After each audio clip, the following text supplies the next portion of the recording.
Hello,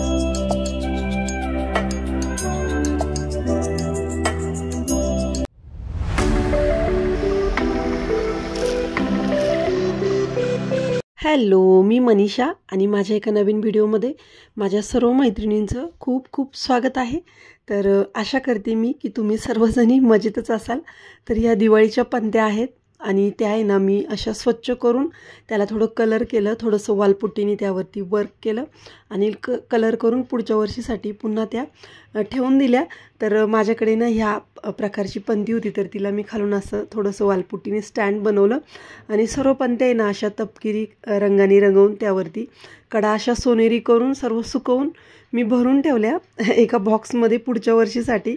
तर तुम्ही म्हणाल की एवढा अट्टहास कशासाठी, नाही का, एवढं पंत्या, पण मला काय माहीत पंत्या जमवण्याचा छंद आहे मैत्रिणींनो। त्यामुळे मी ना नेहमी म्हणजे 4-5 वर्षांच्या पण पंत्या माझ्याकडे आहेत।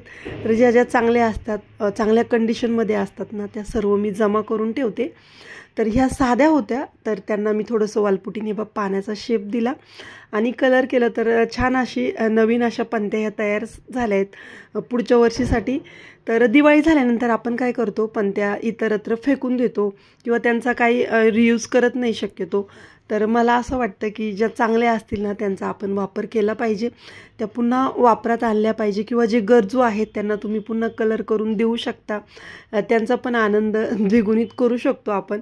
तर आता हे बघा, मी सर्व कलर करून सुकवून पुढच्या वर्षीसाठी ना आता या बॉक्समध्ये भरून ठेवणार आहेत। तर ह्या ज्या मोराच्या आहेत ना, या 2 ते 3 वर्ष झालेत त्यांना। मी थोड्या म्हणजे आपण जेव्हा ज्योत लावतो तेव्हा त्या काळ्या पडतात, तर पुन्हा थोड्याशा कलर करून पुढच्या वर्षीसाठी पुन्हा मी त्या वापरायच्या म्हणून अशा कलर करून ठेवून देते।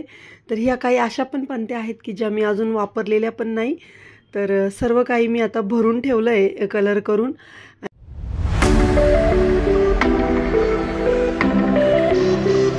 हे मेटलचे स्टँड असलेले दिवे मला ते पाहिजे होते आणि मी ते पण 80% ऑफमध्येच घेतलेत।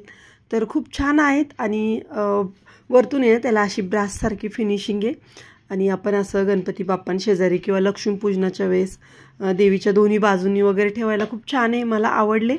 ते पण मी मागवले आणि हे ऑफलाईन घेतले मी हँगिंग दिवे। तर हे पण प्युअर पितळेचे आहेत आणि त्याला खाली अशी घंटी आहे आणि अशा छान अशा दिवे आहे। तर त्यात आपण असं हे बघा, हे हुक पण इतकं स्टर्डी एकदम जाड आहे। तर असं जर मोठं मंदिर असेल ना तर दोन्ही बाजूनी अडकवायला, त्यानंतर दारामध्ये अडकवायला खूप छान वाटतं। तर ते पण मी मागवले, मला खूप दिवसांची घ्यायचे होते, तर ऑफलाईन मला ते मिळाले।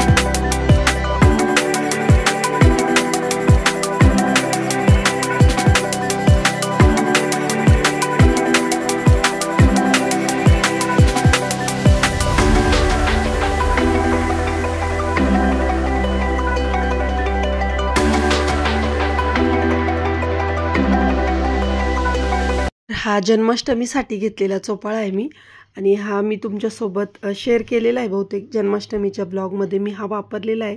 तर हा पण खूप छान आहे, ओरिजिनल पितळ नाही येते पण ते पितळासारखं वाटतं, मस्त आहे। तर या सर्व वस्तू आहे ना मी आता सर्व काही ज्या आता वर्षातून एकदाच लागतात त्या अशा व्यवस्थित अशा बॉक्समध्ये पॅक करून एक ठिकाणी व्यवस्थित अशा ठेवून देते आणि कपड्यांच्या घड्या वगैरे, बेडशीट वगैरे सर्व काही आज आवरलं आहे। खूप सगळा पसारा झाला होता घरामध्ये, तर सर्व काही असं घड्या वगैरे घालून व्यवस्थित अरेंज करून ठेवलं मी।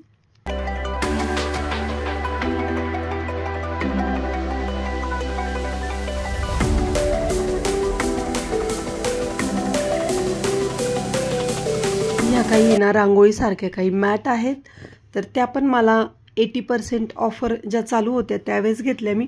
खूप स्वस्तात, खूप छान वाटल्या मला, त्या मस्त मिळाल्या, रांगोळीसारख्या वाटतात। आपण दारामध्ये जेव्हा टाकतो ना तर त्या एकदम रांगोळीसारख्याच वाटतात, त्या पण घेतल्या मी। आणि ह्या 2 घेतल्या आणि एक पिंक कलरची, अशा 3 मागवल्या मी। घरात नेहमीच वापरासाठी नाही, पण ज्यावेळेस आपल्याकडे काही खास कार्यक्रम असेल किंवा सणवार असतील तेव्हा आहे ना दारामध्ये टाकायला खूप छान। आणि ही एक रांगोळी पण घेतली मी, म्हणजे ही वेल्वेटमध्ये आहे, तर मोराची आहे, खूप सुंदर आहे अशी पंतीची, तर ती पण घेतली मी, स्वस्तात छान पडल्या मला।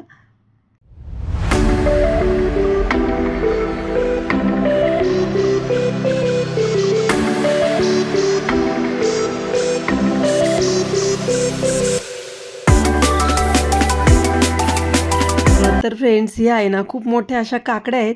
तर आमच्या तिथे आहे ना द्राक्ष कामासाठी जे पेठ सुरगाणा तिकडच्या ज्या माझ्या मैत्रिणी आहेत ज्या कामाला येतात ना सीझनला, तर ते आता दिवाळीला त्यांच्या घरी गेलेले होते कोकणामध्ये. तर तिकडनं येताना आहे ना त्यांनी आमच्यासाठी या काकड्या आणल्या. तर दरवर्षी ना ते दिवाळीवरून येताना आहे ना हे खाऊ स्वरूपात आपल्याला काही ना काही त्यांच्याकडे ज्या आहे ना ती घेऊन येतात. तर म्हटलं तुम्हाला दाखव, अशा पण काकड्या असतात. तर आता आहे ना पाऊस उघडल्यानंतर आहे ना खूप सारी धूळ आता घरात यायला लागली आहे. आणि खूप म्हणजे दिवाळीचं क्लिनिंग करून पण आता जवळजवळ महिना दीड महिना झाला. तर पुन्हा आता माझं सध्या क्लिनिंगचं काम चालू आहे. तर पितळीचे भांडे पण म्हणजे खूप असे घासायला आलेत. पावसाच्या वातावरणामुळे ना नुसते असे ते काळवंडले होते. तर आज सर्व काही क्लीन केलं. तर मैत्रिणींना, आपल्या गृहिणींना आहे ना कामं हे एकासोबत सर्व होतच नाही. त्यामुळं रोज जर थोडं थोडं आपण नियोजन करून असं थोडं थोडं आवरलं ना तर घर पण स्वच्छ राहायला मदत होते आणि घर नेहमी नीटनेटकं आणि सुंदर दिसतं.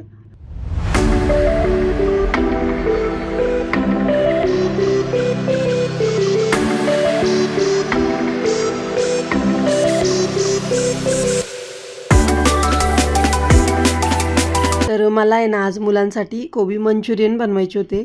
तर शक्यतो मी ना हे चायनीज जे पदार्थ आहेत ते घरी करण्याचाच प्रयत्न करते, म्हणजे जितके हेल्दी बनवता येतील ना. आता ते फ्राय केलेले असतात त्यामुळे आपण त्यांना हेल्दी म्हणूच शकत नाही.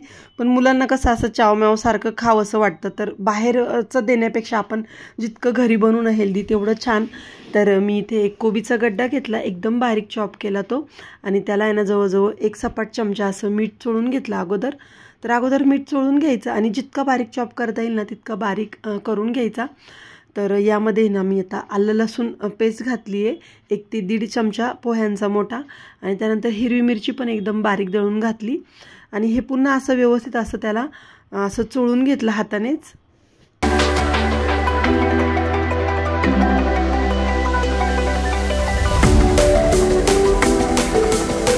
त्यानंतर यामध्ये ना मी एक अशी मोठी वाटी सपाट भरून मैदा घेतला. तर मैदा घातला, त्यानंतर थोडंसं कॉर्नफ्लॉवर घातलं, 1.5 ते 2 चमचे मोठे पोह्यांचे भरून. आणि ते व्यवस्थित असं मिक्स करून घेतलं. पुन्हा लाल तिखट पण टाकलं मी 1 छोटा चमचा, कारण जास्त नाही टाकलं मुलांना फिक्कच लागतं. तर अगोदरच मी यामध्ये हिरवी मिरची बारीक दळून घातलेली होती. त्यानंतर चिली सॉस घातलं 2 मोठे चमचे, म्हणजे अंदाजे घेतलं मी. त्यानंतर सोया सॉस घातलं 2 मोठे चमचे. आणि हे सर्व घालून व्यवस्थित मिक्स करून घ्यायचं आहे. तर खूप इझी आणि सोपी ही रेसिपी आहे आणि खूप झटपट होते. आणि बाहेर जर आपण ही डिश घ्यायला गेलो ना तर खूप महाग मिळते आणि कमी साहित्यात होते. तर फक्त सोया सॉस आणि रेड चिली सॉस आहे ना ते आपल्याला बाहेरून मागवावं लागतं. मैदा तर आपल्याकडे असतोच घरामध्ये आणि कॉर्नफ्लॉवर पण असतं. तर मी ना असे गोल गोल करून नाही करत हे मंचुरियन.